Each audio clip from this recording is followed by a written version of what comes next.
Hey guys, welcome to Cool Convos Podcast, and this is actually the very first episode that we're gonna launch with. And today, I have the one and only MrPeteyRock. Yo.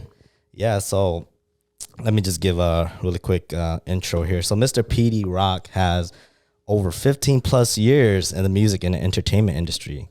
He has been supporting and building the movement in the Hmong arts and music community for many years. He owns and operates Luxe event planning and Decor and TheRiceChannel, where he continues to push limits and give a platform for all walks of life. He also holds his bachelor's in entertainment business from Full Sail University. Dang, I actually didn't know that you went to college for like this entertainment industry. What did you even learn in there? So long story short, straight out of like high school, right? You know, you go to college. I only went to college, I only went to college because all my friends are right, friends, cousins. So it's like, man, I still want to hang out with them. So I went. So after I want to say like two, failed attempts at college, like in the early years, right out of high school. Then I went back in like my mid to late 20s, and I just said, because I've always wanted to do something in the entertainment industry and music, mainly music wise, because of course when you're younger, everybody just wants to be a rock star, right? And so I went back, mid to late, 20s, and I just said, you know what, I want to just, honestly, I did it so I know that I'll be really interested in learning, entertainment business, because at Full Sail, they teach you entertainment business. That's radio, TV, video production, almost everything, It's kind of really broad, but then, I wanted to do that for my parents too, I had two older brothers, youngest son, I have a younger sister, and I was like, you know what, I need to get my bachelor's for my mom, right? For my dad, for them to, all the sacrifices they did to, to give me and what I have today and push me. And I just said, I got to go back and at least make my mom proud too. And that's why that's one of the reasons why I went back. And I just said, you know what, entertainment business, I know I'm going to enjoy it. And I learned so much from it. You learn things that you already know, but at least at Full Sail, it was really hands-on, learning things that, you can kind of learn it that day. And because it was a accelerated program. So bachelor's program in about 25 months, and every month is like a new semester. So technically, when you're done with that course or whatever you're learning that month, you can actually apply that to the real world. So that's why I liked it a lot. It's a great tool to have. It's good. I want to say something to just kind of put in my portfolio, put them on a resume, because I think it's just, you already know most of the things that they're going to teach you, but then they still teach you a lot of other things, the ins and outs of the entertainment business, like, say, for example, royalties and whatnot, copyright stuff. Dang, so pretty much you get like everything. Everything. And that's the thing I always talk about in the Hmong community, where if people really understood the Hmong community, Hmong music, Hmong entertainment industry understood royalties and copyrights, everybody will win. You know what I mean? But sometimes people don't understand that, or they take the shortcut route. They just do the Hmong, Shipa Hmong, and you know what I mean? And sometimes they, they end up, they have your song in their movie. You're like, dude, why didn't you guys say anything? Like, I've been in situations like that before. I'm like, hey, does he know that this song is in this movie? And like I feel like the hard part too is, even like you as the artist, you're also always having that mindset of like, oh, do I want to just like do this so my song gets publicity, or do I actually want to like copyright it, take action, like remove it off of there? And sometimes people don't even know about like copyrights and things when they come into this industry. They just think that, oh, I have a talent, I want to do music, I want to put it on YouTube, put it out there, and people are just going to listen to it and it's just going to blow up. They don't think about the business side of things, right? Yeah, I definitely agree. A lot of like, I want to say younger artists these days, upcoming artists, or, whether, like I said, whether you're in, say, whatever arts or entertainment background you come with, like, you are exactly right. Not a lot of people know the business side of things. A lot of people just think, I'm gonna put out a song, it's gonna be a hit, and it's gonna take off. That's it, Yeah. But in this industry these days, I want to say even for the past, 5 years, 10 years, like think about it. Big record labels, they're not gonna sign you, if you can't even market yourself. You're not marketable, they're probably not gonna sign you. And you don't take the time to really grind and understand, like, I mean, really grind and market yourself too, then it's like, why, me as a label, big label, like, why am I going to invest in you too then if you're not going to, invest in yourself, Right. So. Yeah. So a lot of it is pretty much you have to be able to do all of the things that they're going to offer you already by yourself, so that when they do offer to you, then they already know what they're buying, right? It's not like, oh, I'm just going to invest in you because you have a really good voice. Unless you really do. But if you're just kind of like, amateur, like majority of the artists out there, then you really do have to complete all of these criterias before a record label is even going to look at you and be like, oh, yeah, this guy will be going really far. So let's give him an opportunity. Let's sign him on, right? Yeah, because it's not like how it was like way back then where, oh, you look marketable, so you're beautiful, you're handsome. Yeah. like, you look marketable. For example, say any of those like pop stars, like Britney Spears or something like that, right? You look marketable, so we're gonna invest our money into you, and then but you have to do all of this for us. Yeah.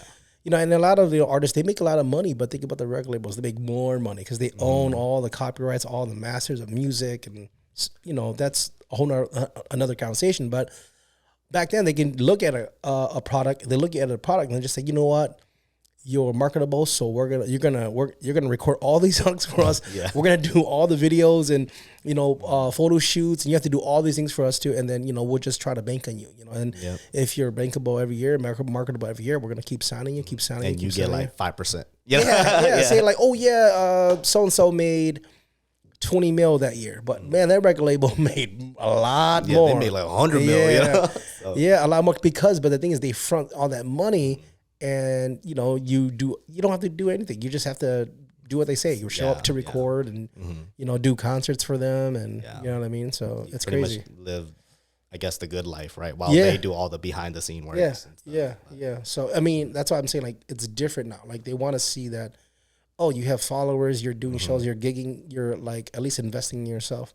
So then, like I said, then they would try to invest in you. But we live in a day and age of technology and social media, and everything's moving so fast that sometimes you become a YouTube star off of one song, and you're marketable, you're bankable. Yeah, you can just do it yourself. Yeah, that reminds me, actually, when we were watching the New Year countdown, there was like a lot of artists that was performing at the New Year show, right, in New York.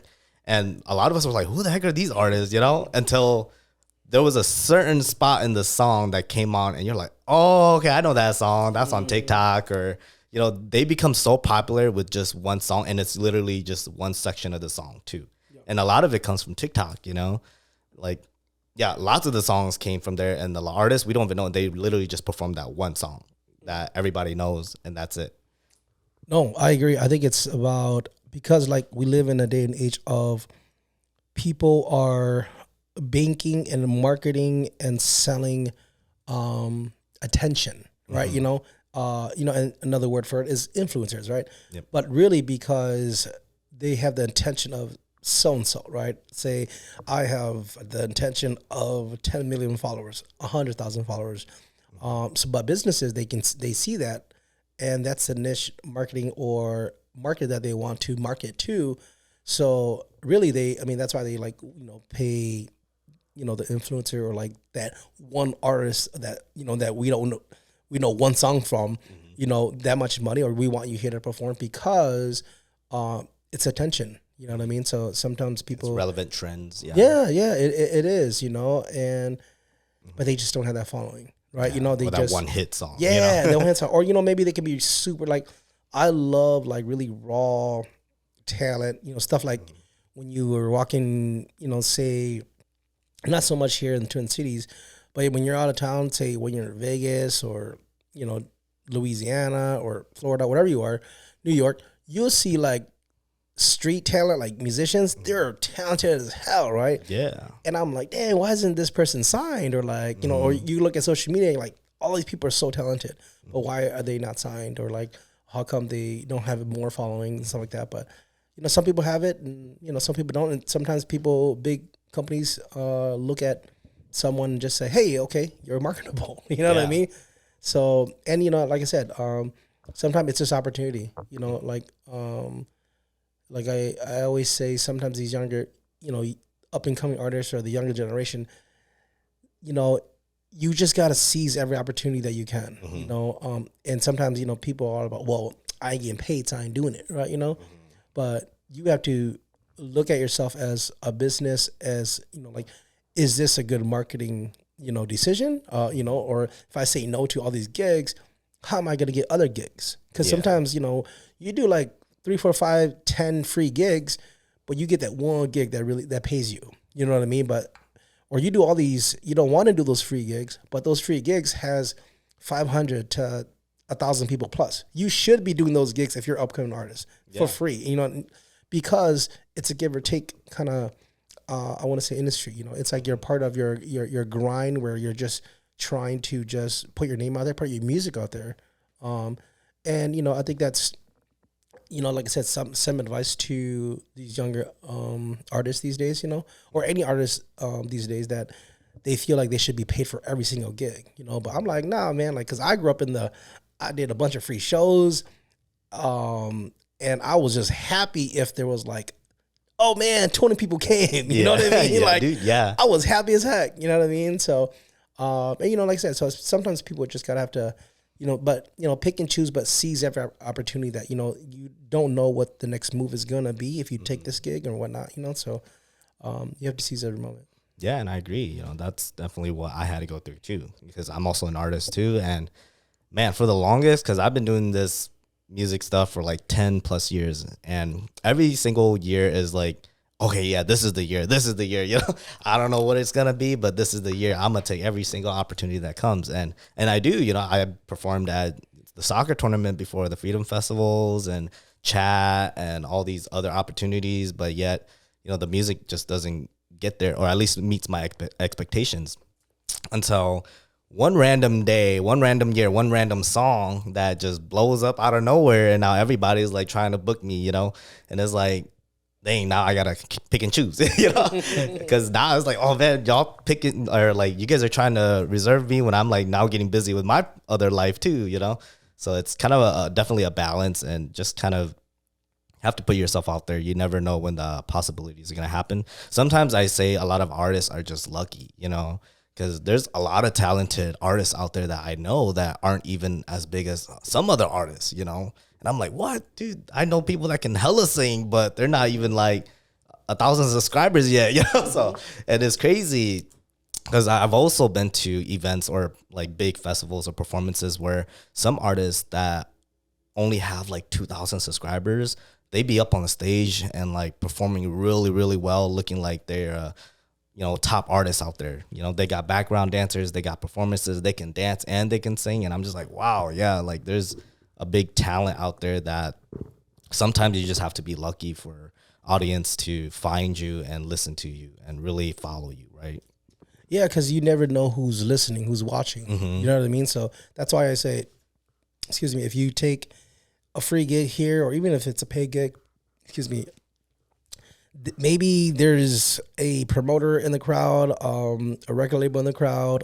There's a bunch of fans that maybe want you to, say, maybe, you never know who people are connected to. So you you seize every opportunity, because, 9 times out of 10, it's going to lead to more gigs and more opportunities, but if you just sit there and just like, nope, I'm only sitting waiting for the paid gigs, and nobody knows who you are. It's like, okay, well, like nobody's going to put you on, bro. Yeah. You know what I mean? So, I mean, that's why, like, I try to like, push people to like perform and, perform more, give everybody, everybody an opportunity to perform, because I'm, hey man, I believe in you and you should believe in yourself, and you have to do these gigs, but it's your decision at the end of the day, if you want to put yourself out there, so.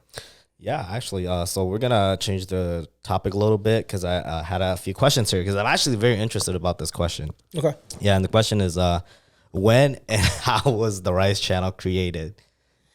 Yeah, so Rice Channel is actually my old band, old band. So this is... How many of you were in the band? It was us 4. It was me, Blues, which is the drummer. Phil was Oh, the yep. what? He plays the drum? Yeah, he's pretty good. Snap. Yeah, Okay. he's really good. You know Blues. Yeah. Phil, he's guitar player. And then Kenny was a bass player. But we started that in Blues' basement like years ago. I don't even know what year it is. Like 2000. I don't know. I want to say 2000, like 5, 6, 7. Yeah. But we started as a band. You know, we ended up calling ourselves TheRiceChannel because we were thinking about band names forever. But Phil kind of said, we're just called TheRiceChannel because I think that his interpretation is we're named after the Spice Channel. Spice Channel used to be like a pornography channel, right? On TV, yeah. So yeah.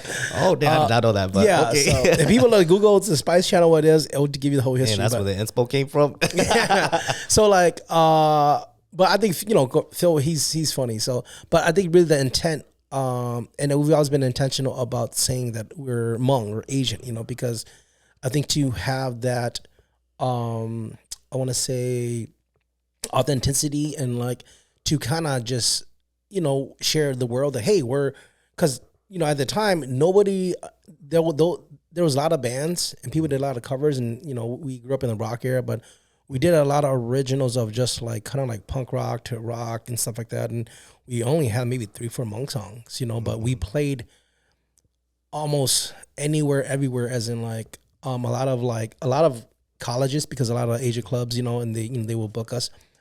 Played plenty of bars and shared stage with like a lot of Mika bands and stuff. Oh, okay, yeah. So we weren't your typical like Hmong band, you know what I mean? But we were all Hmong. But Phil's half Chinese. That's a fun fact. But so it started off as TheRiceChannel, and then when we were overdone with, then years later, then I just said, I wanted to start my own platform.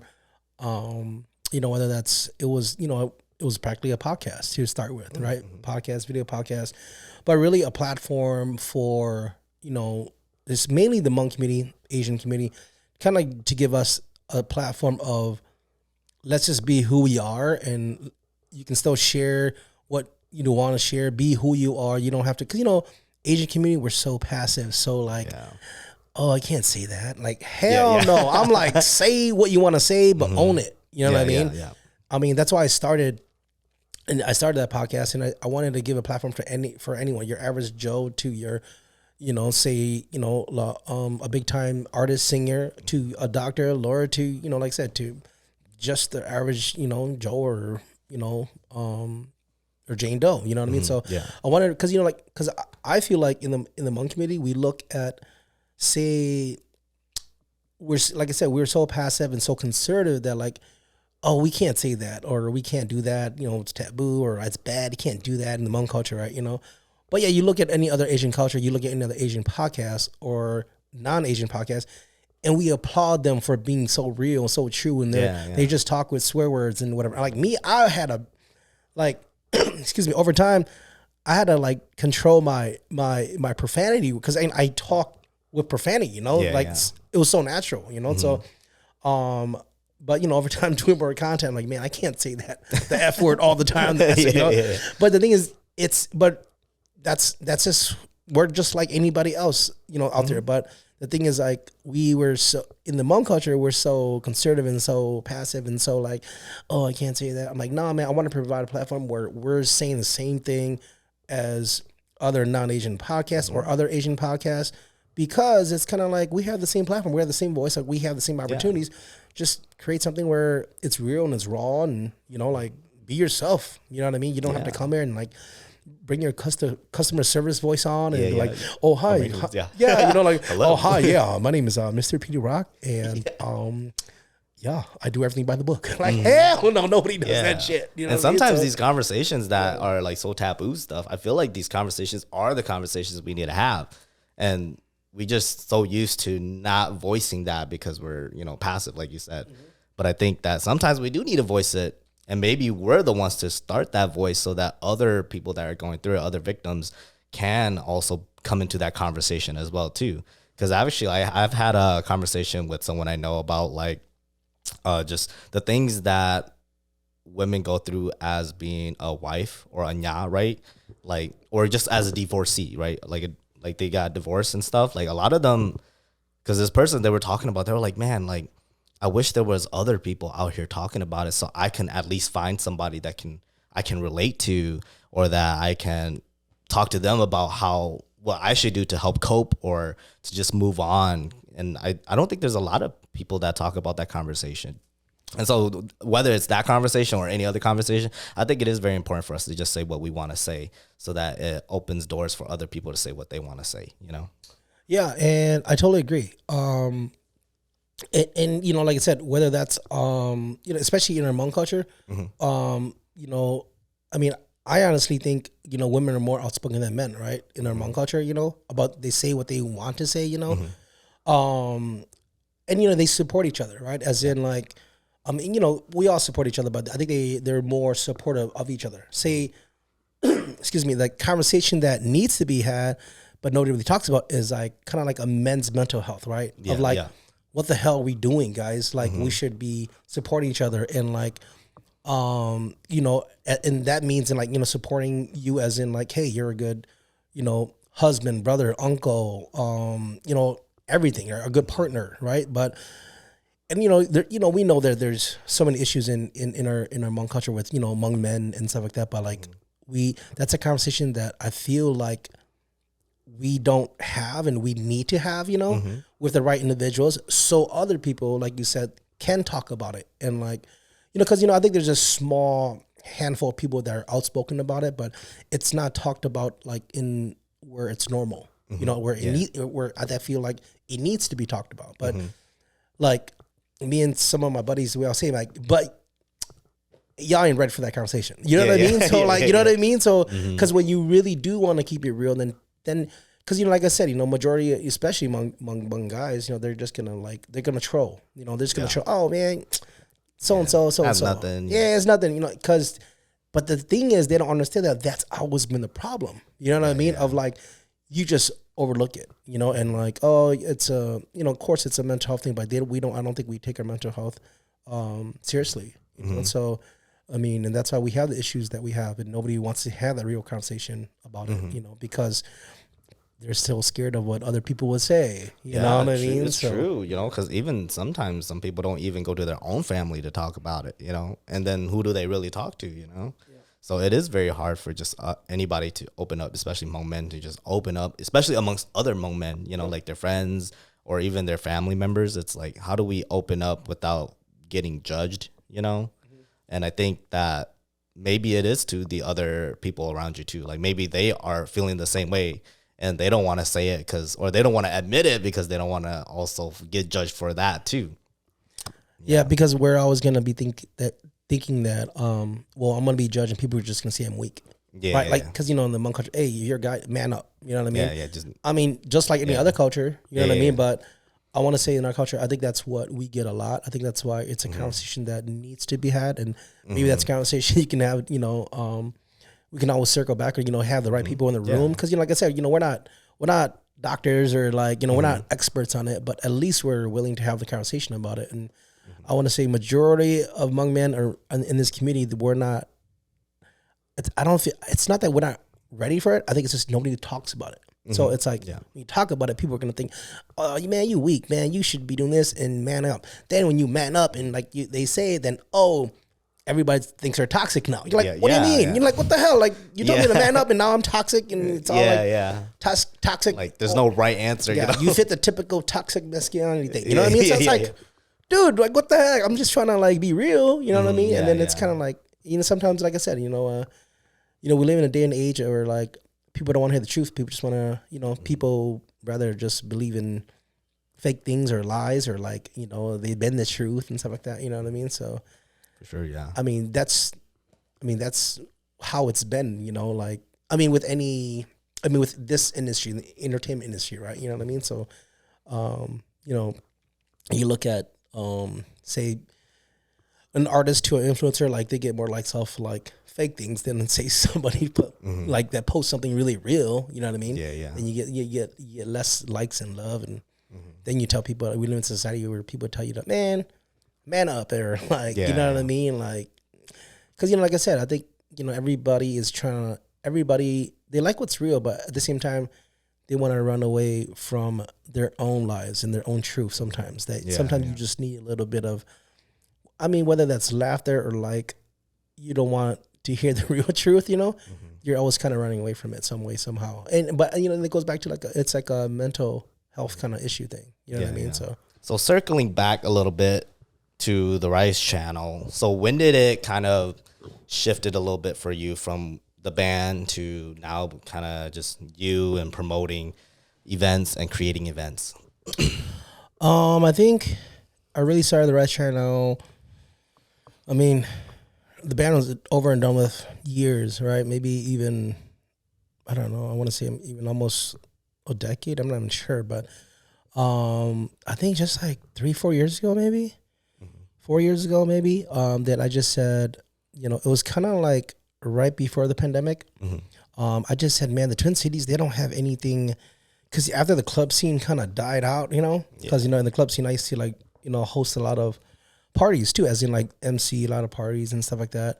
But I feel like in the Hmong Twin Cities, kind of like nightlife type of like industry, like there's nobody really doing anything. It was maybe out of town promoters or out of town event planners that would come and do shows and whatnot.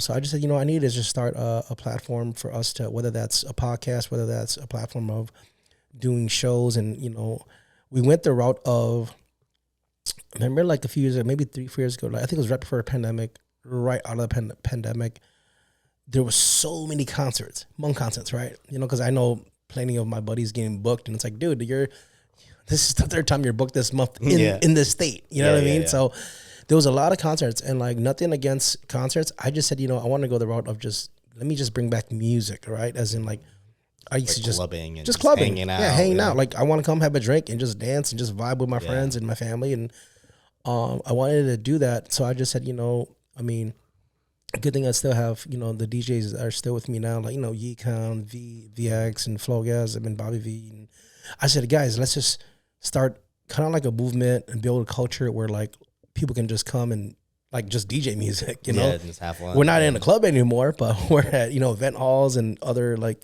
different spaces, and they've kind of been on board with it. And I just said, I kind of believe in if you build it, they will come, So then, look at the Twin Cities now, like anybody does a DJ party now.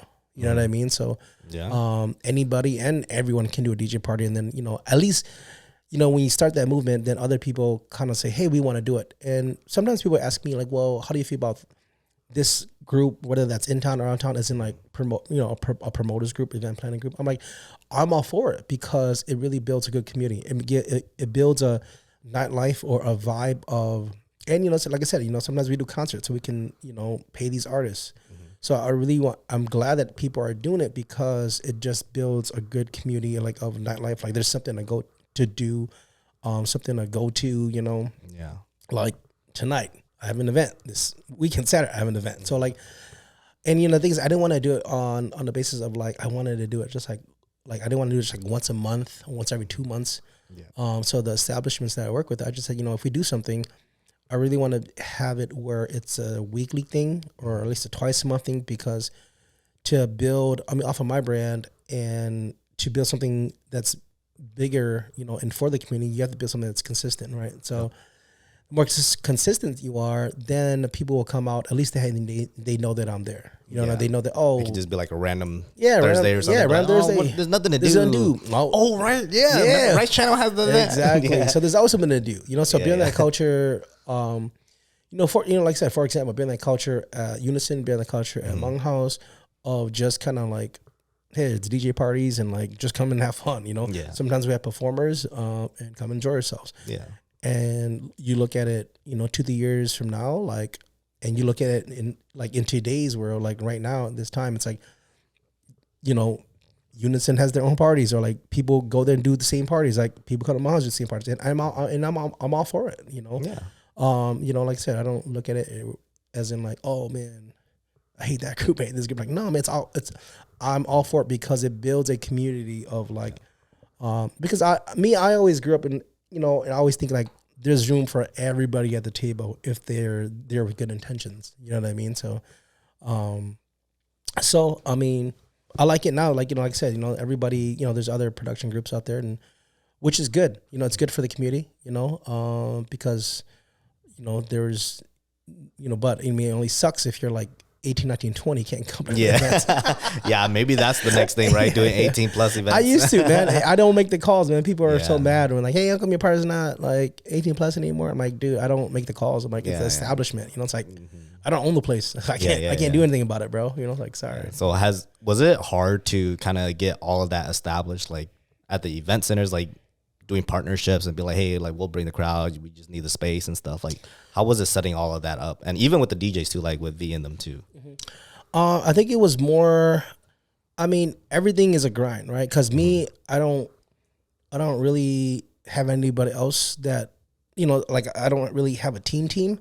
My team is like my DJs, right? Or the people that I work with that work the door, right? Like, I don't have like a team. So it's really building relationships. I mean, that's why, like I said, to these establishments that I'm at, I'm like, dude, I'm not going to like throw a party and you can't expect 200-300 people the first time we're there, just build a consistency, and then slowly people will start coming because sometimes people will come and they think it's my party and it's not my party. Or they don't think it's somebody else's party, but it's my party, So, once in a while I'll still get messages about, hey, save me a table, whether that's at Unison or like at Hmong House, save me a table, we're coming. I'm like, dude, that's not my event. You know what I mean? Yeah. But the thing is, you've already built that culture, for them.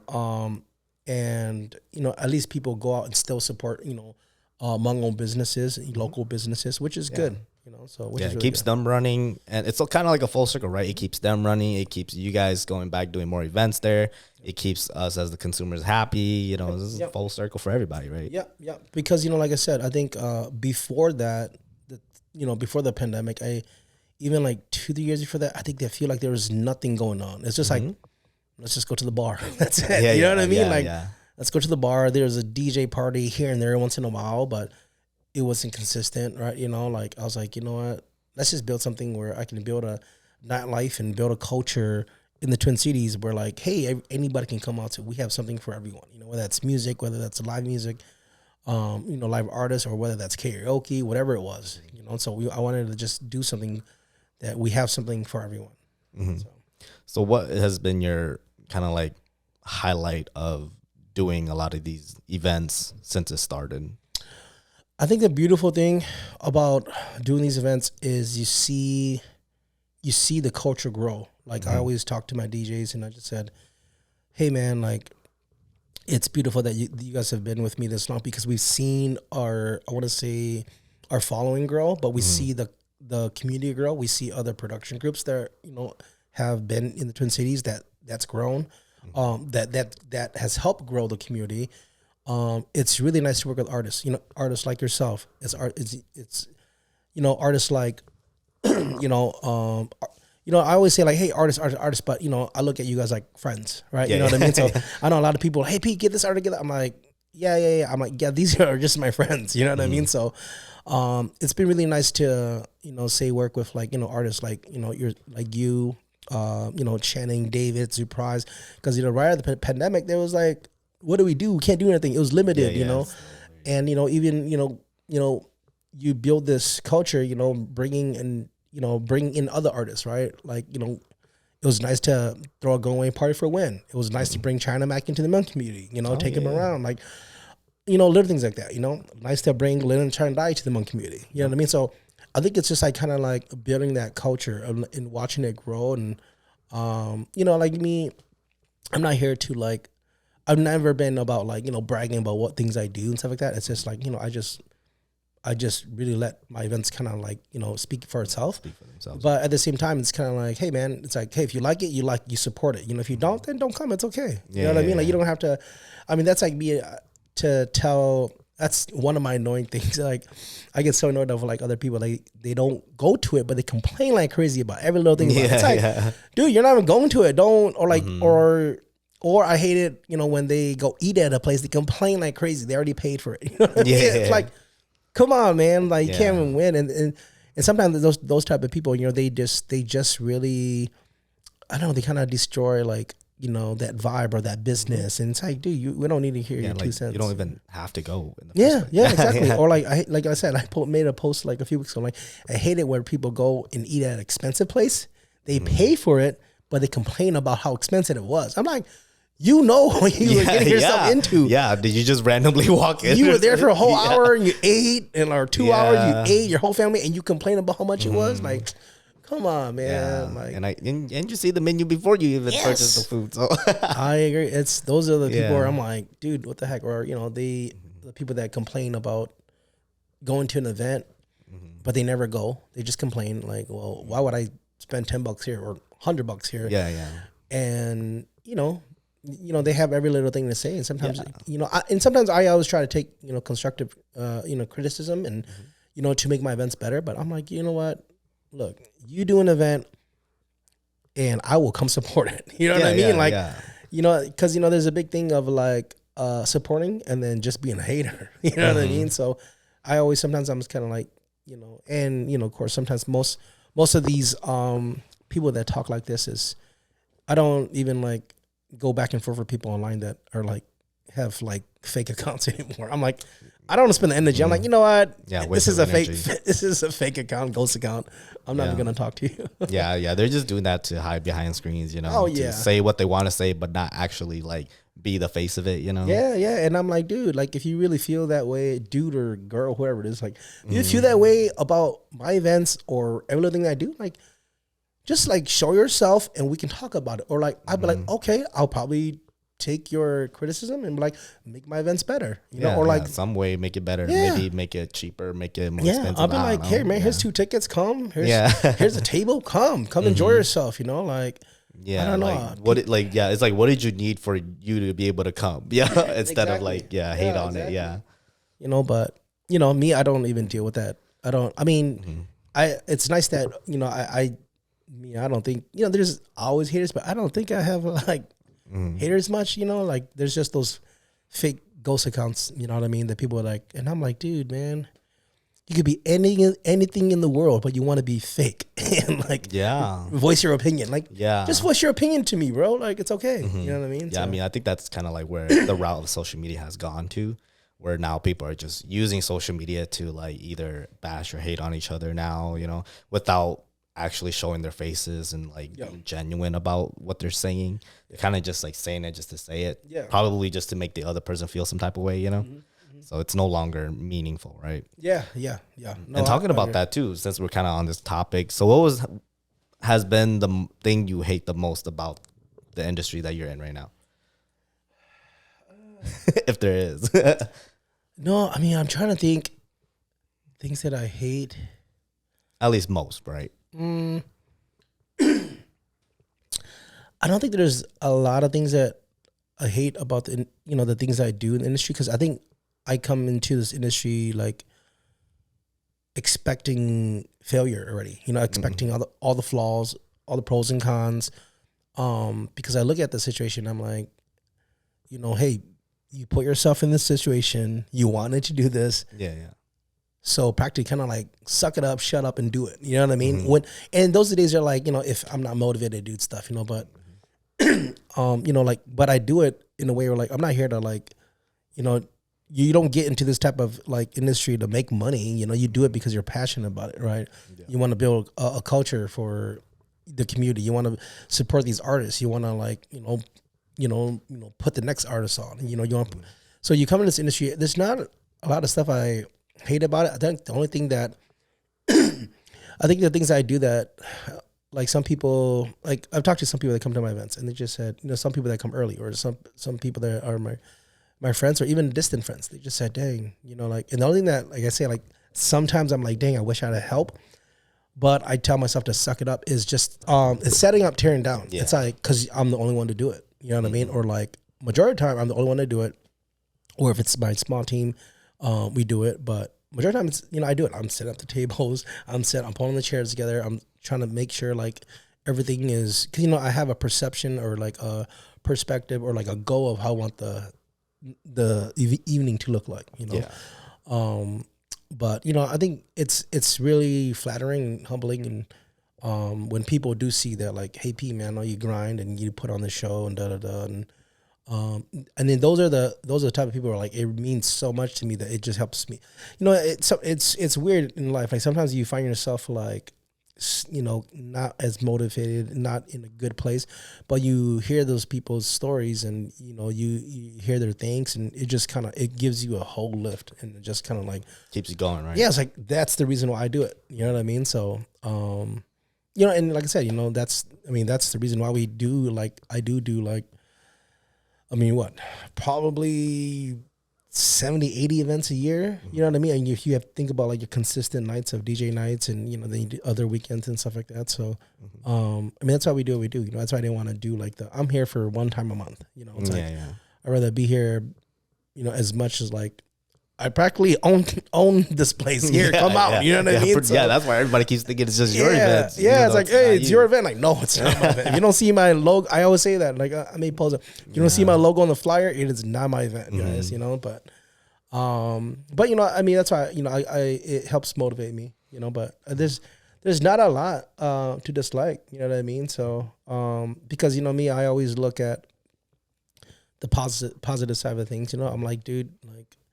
It's like I always feel like if I can control it, if I put myself in that situation, then don't sit here and complain about it. You know what I mean? So yeah. So I've noticed that you've always been very good at talking, and you've emceed a lot of events, and you're always really good at chatting up the room whenever you're hosting one of your events at like Hmong House or something like that.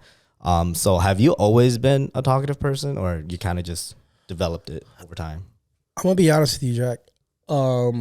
Since we know each other this few years, I used to be more talkative. No, really? Hey, bro. If you think this is talkative now, I used to be more. Maybe it's just because like I was younger and like hey man, like a lot of energy. I feel like I still have good energy, but me, I just look at it like just be yourself, right? Like be yourself. People are there to have a good time, so make sure they have a good time. That's my ultimate goal every time. Like people there to have a good time, they pay money to have a good time, or whether it's a free event, like they're at an event, like they pay money to have a good time. I gotta make sure people have a good time, because sometimes I'll MC and I'll get off stage, I'll go around the room and say hi to people, shake people's hands, and people are like, oh damn, like hey, you're the MC. I'm like, hey, yeah, you having fun? What do you guys need? But I think it's those little things that and, some people have reached out, for like advice. Hey Pete, how do I be a better MC? How do I MC the show? It's my first show, my second show. I'm like, just be yourself, and laughter is, you get them to laugh, you have them for the whole night. You know what I mean? Yeah. So whether you have good jokes or whatnot, but I really just tell people to be themselves. You know what I mean? So like you got asked to be MC because you're you, know? And so, you can always sharpen your skills, but really it's just, remember that it's not about you. It's about the people that come there and make sure they have a good time, really, So, but yeah, like I told you, I feel like I used to be way more talkative. I've learned to just shut up and get to the point and like make sure people have fun.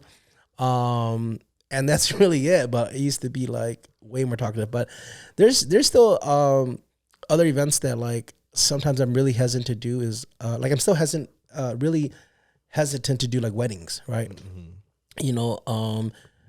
And especially for people that I don't know well, you know what I mean? Because I've been asked, like, people have asked me, and sometimes I'm like, hey, that weekend I'm busy. But sometimes I always tell people that are getting married, I know they want everybody to have fun, but I'm like, if you know somebody that kind of knows both parties, or at least one side of the family, have them MC, because it will make it much more special, more memorable.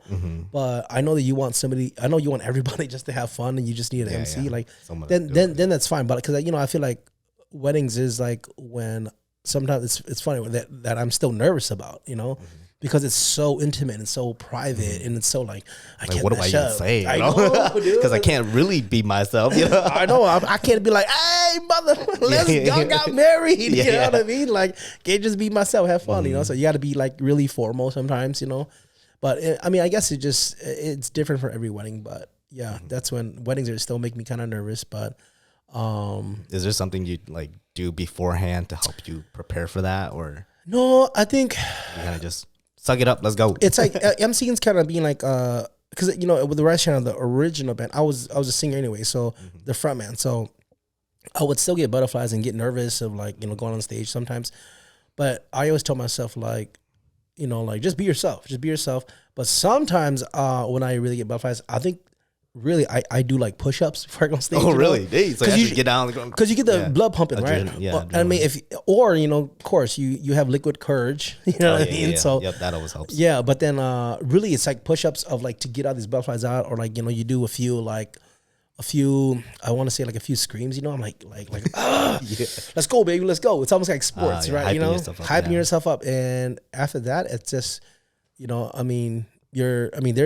can tell you there's been many events where like MC through the night and host and whatever, and probably the next day I'm like, what the hell happened? I don't remember it at all. You know what I mean? But as long as people had fun, that's all that matters. I know, man. When I've NC'd before, it's hard. It's kind of nerve-wracking, right? It is, like what do I even talk about sometimes? Like one thing I've noticed I've done a lot as MC is I like to repeat a lot of the things I say, even though I've already said it. I just like kind of keep saying it because I feel like maybe I didn't get the message across. I don't know, but that's kind of like my thing. But usually now I kind of get used to it. I think I like to take my time and just, I guess, talk about whatever's happening. Like I stay fair when I had an MC, of course, with my crew. Luckily, I did have my whole crew, so then I didn't have to talk the whole time.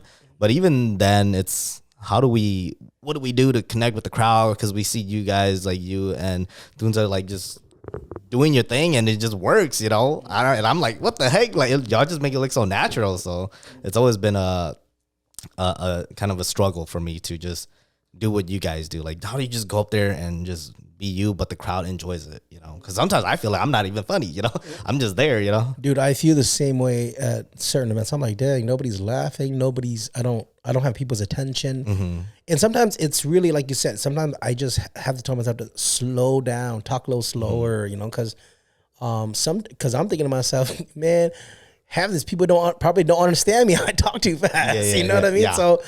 So I do have to tell myself to slow down. Like, as I get older now, I have to tell myself to slow down of like, I can't say things so fast and so like, so lit. Like, hey, this is not a club, Pete. It's a wedding. You know what I mean? Or it's a banquet. It's a fundraiser. I can't be like, hey, yo, what up? You know what I mean? So, no, I do, like you said, it's slowing down, then sometimes, because I think it's almost like a natural thing where like, sometimes when you're nervous, you just start talking so fast, you don't know what the hell you're saying. Yeah, and then now you're just like talking faster than you're thinking. Yeah, you're like, oh, So sometimes you just gotta like you said, you gotta tell yourself, slow down. It's okay, and just take your time. Like the crowd, they're not expecting you to say everything. In the next 2 seconds, but yeah. Just slow down on the talking and stuff. Yeah. So what's your next big project? Because now that you've kind of been doing events and been hosting these events for a few years now, what's your next big goal that you kind of want to accomplish? I feel like I'm just, I always tell people like, younger people, hey man, like don't feel like it's never too late for anything. I still believe in that. I feel like I'm just starting to live and starting to really do what I enjoy and, what I love. So like, there's still a lot I want to do. Like, I mean, for example, like, everybody tells me like, now, like, Pete, you need your own spot, like whether that's a bar, event hall, whatever it is, you need your own spot, we'll come support you. You've always done so much for us. And, it's brick and mortar is, definitely an awesome, it is a goal of mine to have. But, at the same time, it's kind of like, man, it's a lot of headache with it too, And so it's a goal to have. And other things that I want to do is like, I guess I can share here, but I've always, for like, I don't know even how long, 10, 15 years now, I've always wanted to do a music festival, like here in Minnesota, so, and I feel like, but like I said, if you really do it, because, people are like, yeah, do it. You do it, they don't come on support, right? So, but it goes back to the scare money, make no money, right? I think you just have to take risk, and I mean, like me, like every event that I do, like I of course you take a risk anytime you do an event, right?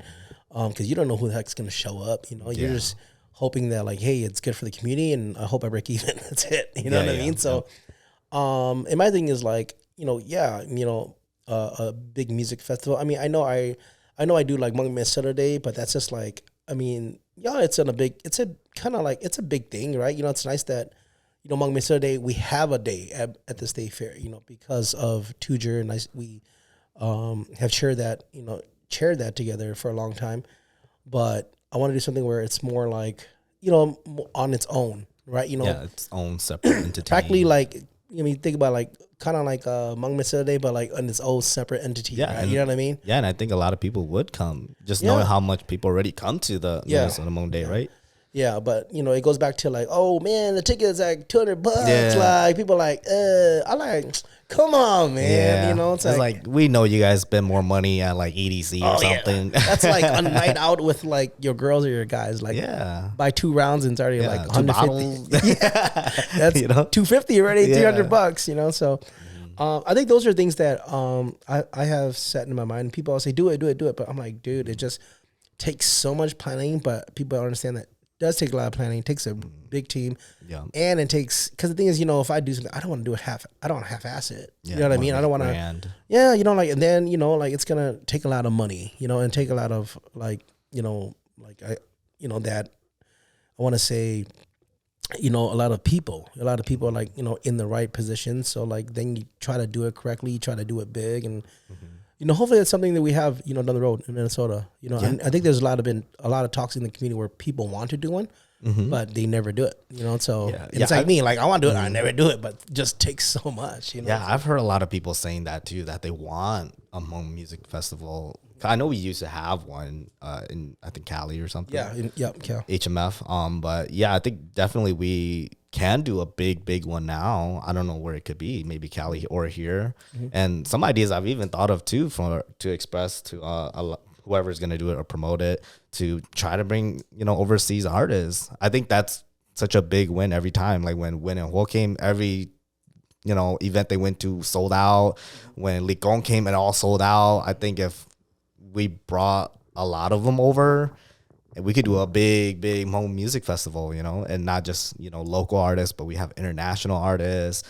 And I think that would really unite a lot of the Hmong people that want that music festival that they've been craving for, that Hmong one, No, I definitely agree. And like I said, I think people like me, I honestly just want to be like, hey, somebody do it, and I just want to go to it. Yeah, what I mean? Yeah, because it'd be so fun to go to. Yeah. Me planning like Hmong Minnesota Day at the fair, I'm already like, oh my God, it's like a headache something, because sometimes I'm talking, I mean, all year I talk to over maybe 200, 300 artists, and we have probably 400 or 500 artists performing, like, it's like, and then you're putting the schedule together and everything. And the nice thing about doing it at the fair is like, they take care of the stage, the sound. I don't have to do nothing. Yeah, you don't have to find a team for that. Yeah, like that's like, so if you do something like that, you have to find, a place for it. And then like, find, you have to do stage and sound. Probably stage and sound it has to be bigger than the one at the fair, right? So, I mean, like, is it an enclosed or not? If it's not enclosed, you can spend the money to enclose it. It's like,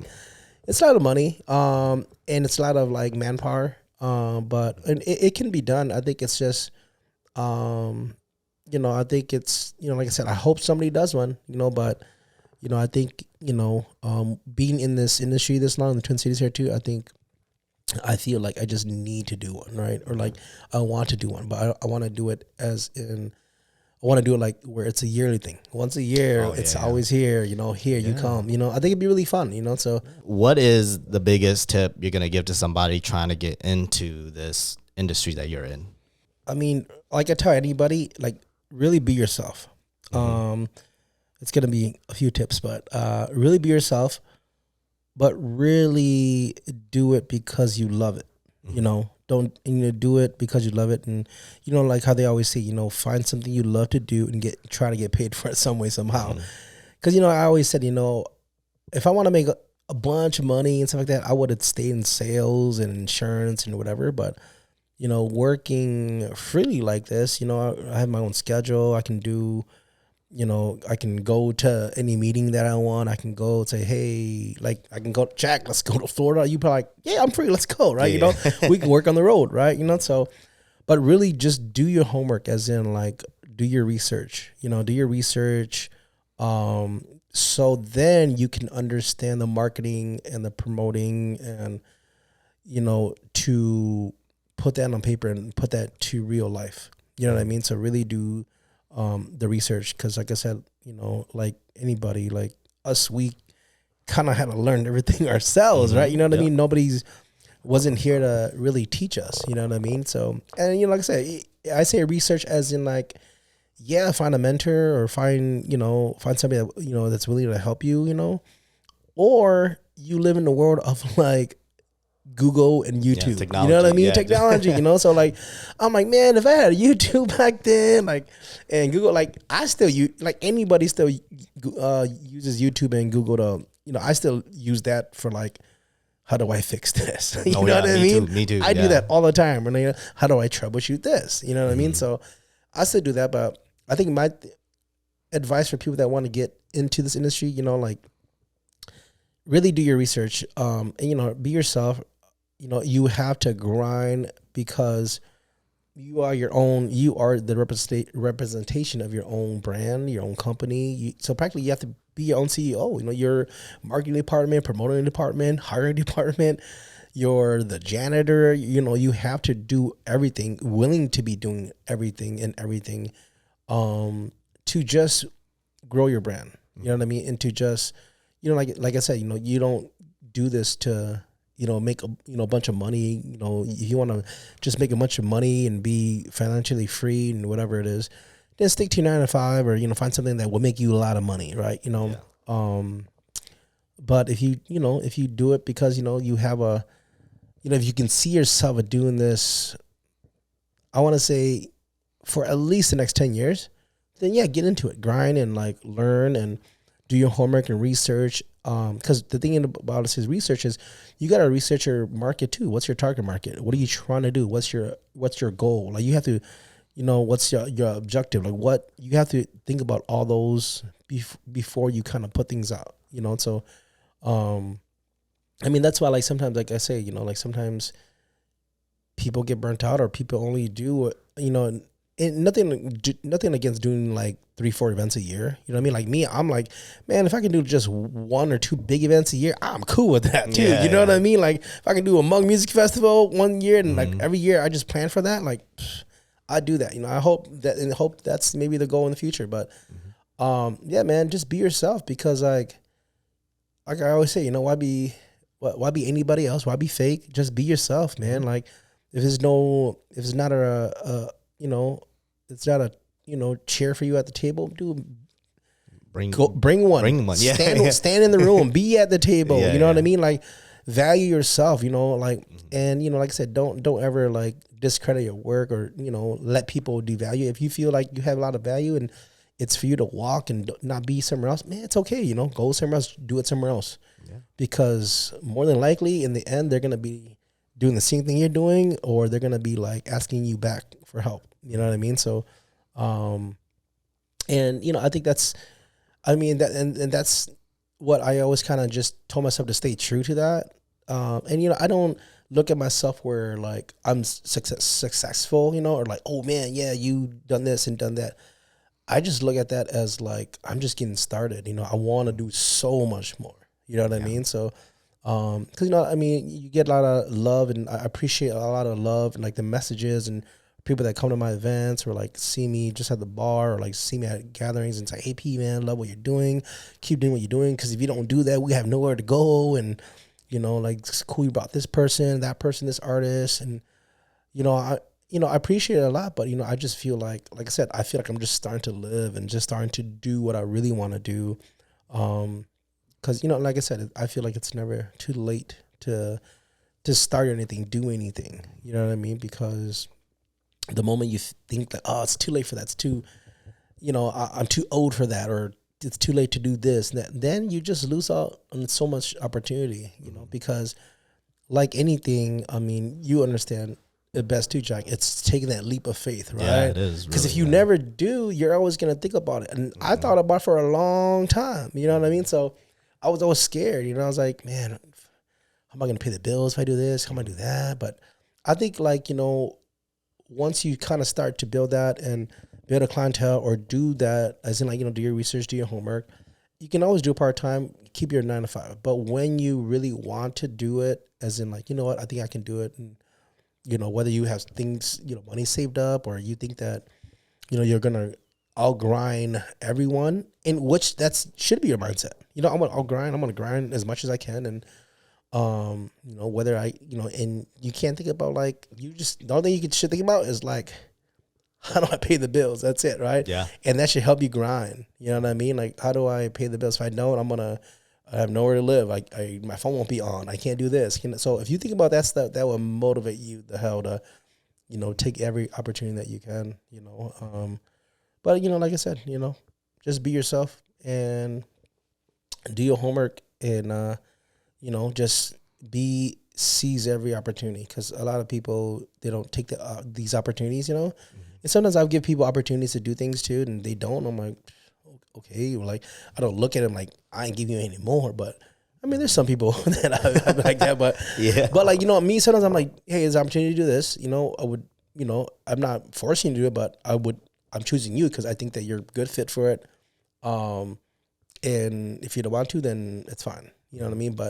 And some people, like, they don't do it because it's no pay, or the pay's too low, or they just don't think it's a good opportunity, you know?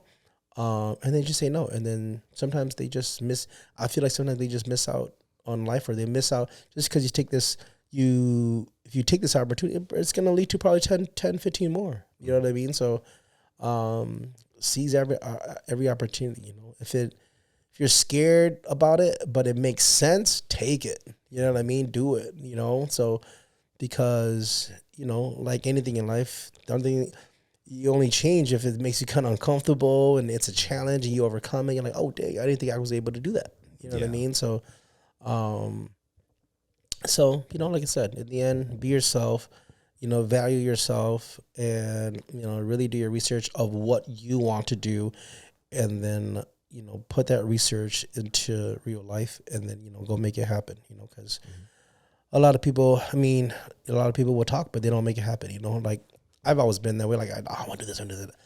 Then, you know, now I feel like, oh, I'm starting to make things happen, right? I'm starting to really put things onto a paper in real life and do it, you know.